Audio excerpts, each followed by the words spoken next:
Ahoy! Today we're once again talking about data miners. And today we got not only one, not two, but three gods to talk about, even though the amount of information that we have is a little bit different between them. The first one will be Gilgamesh, who's got even more information about his abilities now. The second one is Morgana or Morgan Ley Fey, who is now actually confirmed in the data mining. And then the third one we get to at the end. All of this info is from SMITE and as always, keep in mind that this is data mining, so it is subject to change. It may not make it into the game this way, or hires may be baiting us with some things as well. With that, let's begin with Gilgamesh. So for Gilgamesh, we already had a fair bit of information beforehand, but we have a lot more details about that now. First, we have some things that can't really be linked to any abilities directly. He has a ward chest, where I'm not sure if that really refers to wards in that sense or something else. We don't really have any information that links to it yet that would make it clearer. He also has an animal, and that animal is a direct copy of Sun Wukong's ox, so it should be a similar animal. What Ferreo speculated is that this might be the Bull of Heaven. However, I pointed out in my last video that the Bull of Heaven is typically an enemy of Gilgamesh and not on his side, and there was some interesting speculation regarding that. Somebody pointed out that there is also an alternative, being Enkidu, which is a bull person in his mythology and is kind of a friend to him and would make more sense working together with him. On the other hand, the Bull of Heaven might also somehow appear as an enemy and be related to Gilgamesh's quests that we'll get to later. So maybe you actually end up having to fight that bull instead of using him in your abilities. Two other things that aren't really linked to anything yet are a kick grunt and a kick resolve, which I'm assuming are sound effects or other visual effects or something that just aren't attached to the right ability yet. There's a lot more information about the passive now.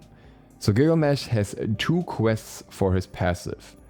To spawn them, he needs to meet certain requirements, and they have something to do with the distance from your fountain, Gilgamesh, and the enemy fountain.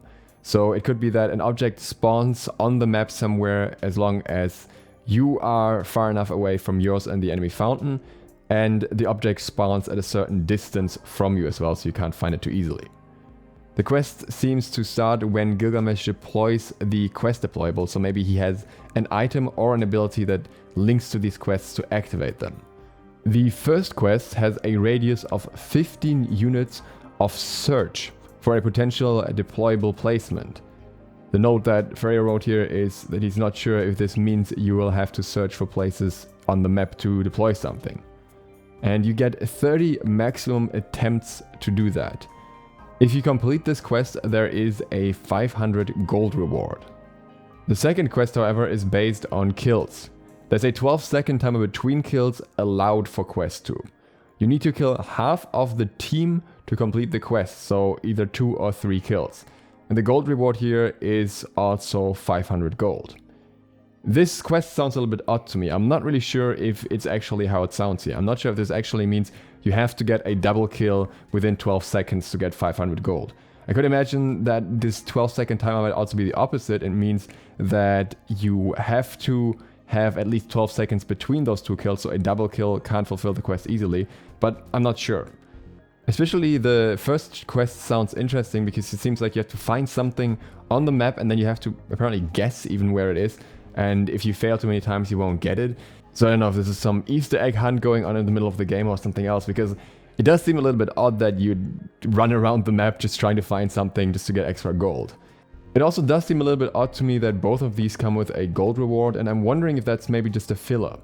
We very recently had a god with gold rewards, being Danzaburo, and I also find it strange that this god would be rewarded for a double kill by getting even more gold. It would make the character extremely snowbally, because if you get a double kill early, then you get a massive lead not only from the double kill but also the extra gold that you get in the very same moment.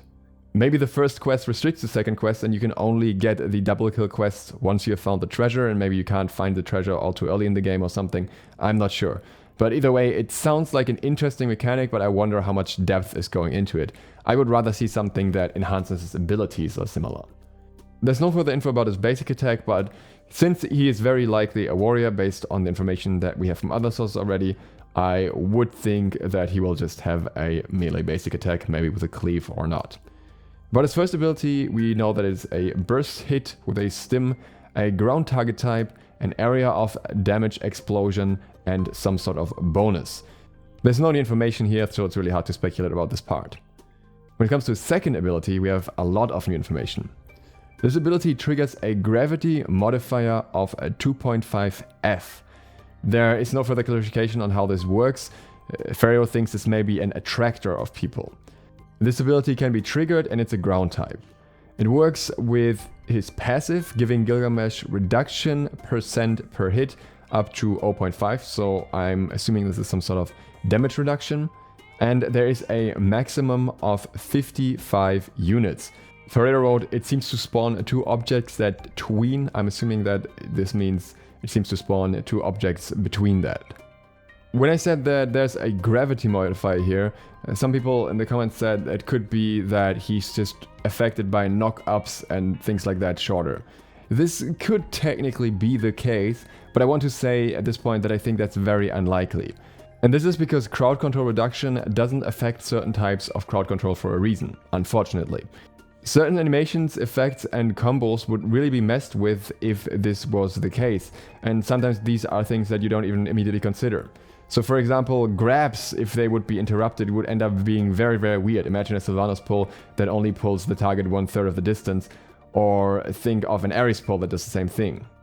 So if this ability really increases gravity and shortens these abilities, that would be a very drastic effect for a single ability for Hyros to implement. We'll see if that's the case. So far I have a feeling it's rather something that pulls enemies in or similar. His third ability also has a lot of new information. It's a deployable with an angle of 180 degrees facing forward. There's an inner radius of 150 units and it modifies speed, so it seems to be a speed buff for allies. It's a deployable with a ground targeted type. It also has a landing effect, meaning it probably is connected to a jump somehow. It has an area effect, so it's some sort of AoE, and it has another node for landing.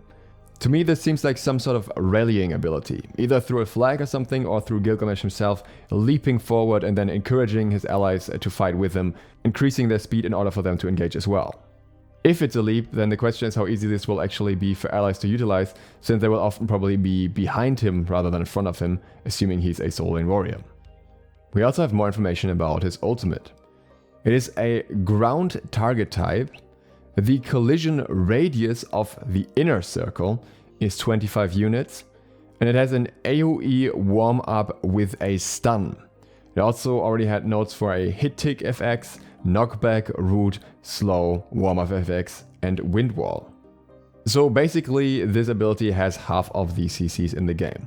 I'm still thinking that this is probably some sort of kick that affects enemies and that you can use to maybe kick them into something, and that's where this wind wall comes in. And I think that which effect, which CC is applied to the enemy depends on certain conditions. I think you have to hit someone in a specific angle or direction or something in order to get the maximum effect out of this. Maybe it's also further affected by his passive or something, which we don't really have full information about outside of the fact that he has this quest passive. So generally speaking, things for Gilgamesh are coming together a little bit more, but there's still a lot that is very hard to place, and they'll probably only make sense once we get the closer look or the reveal. But we also have a ton of new information about Morgan Ley Fey. Morgan Ley Fey, or Morgana as she's also known, is labeled as Morgan Ley Fey in the files, so we'll refer as Morgan to her for now. While this could technically be bait by Hyros, we had strong indicators that she would be Arthurian already, and she would be the most popular figure in that mythology that is expected to come into SMITE at some point, so I really think it is her. Let's begin with her general info. She is a mage, magical, and melee.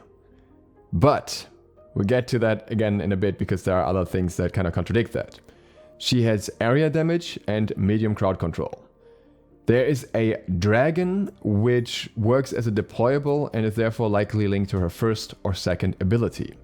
She also has a throne, which is probably for the win or lobby screen. Then we have some other things that cannot be linked to any skill.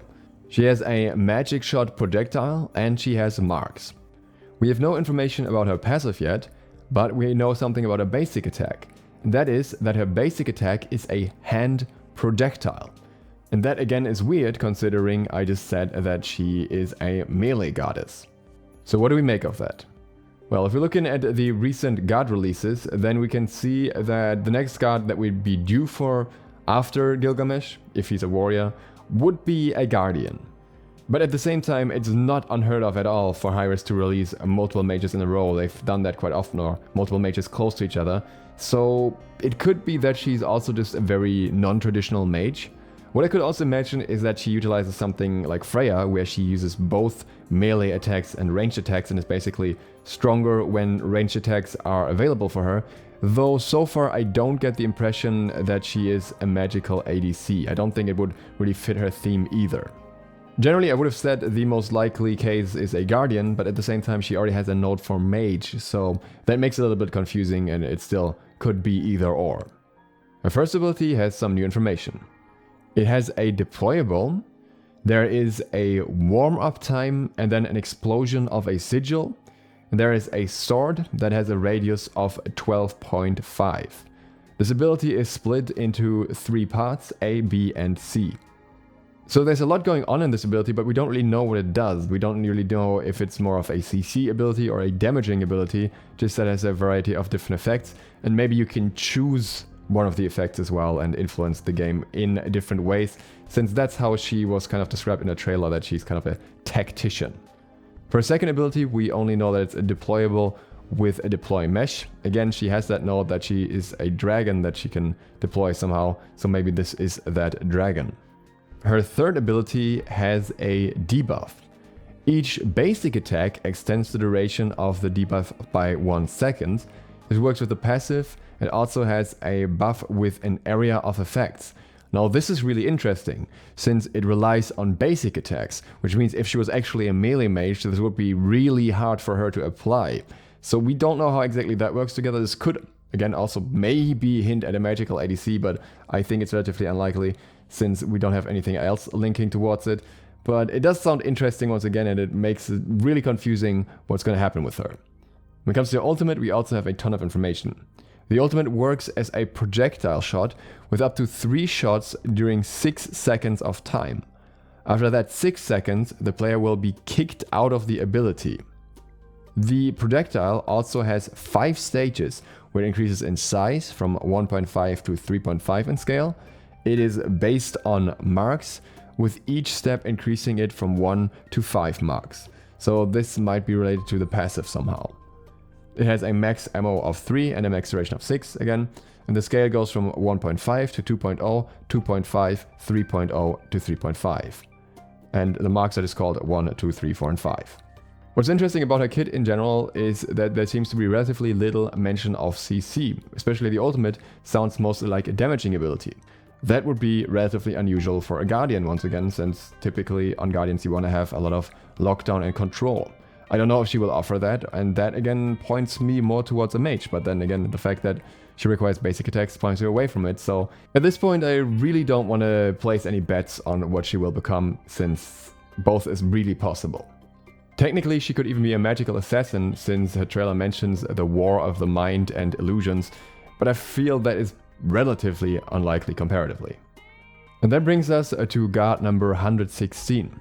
There is no direct mention of god number 116 yet, but there are a few mentions of ocean as a god. So this could be the first hints for god number 116. There's also a mention with god number 115 and god ocean, which could mean that maybe Morgan Ley Fey will see something related to oceans, but it doesn't really make all too much sense.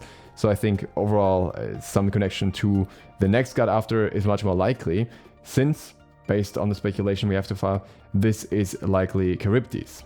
If you want to hear more about why that is likely Charybdis, you can check out the Season 8 god speculation based on the trailer right here. The link will be up in the top right. Snufflebox did some great work there uncovering the potential gods for the season. If you want to hear more info for upcoming gods, feel free to click the sub button and maybe the bell, so that you get notified when I release the next data mining video. I'd also like to thank my Patreons for making videos like this possible. That includes That Nick Walker, Donald Ryden, Melancholy Gengar, Dwayne Brennan, Zed the Undead, Nevitz Jr., and everyone else you see on this list here. With that, thank you guys very much for watching, and I hope to see you for the next one soon. Duke Sloth, out.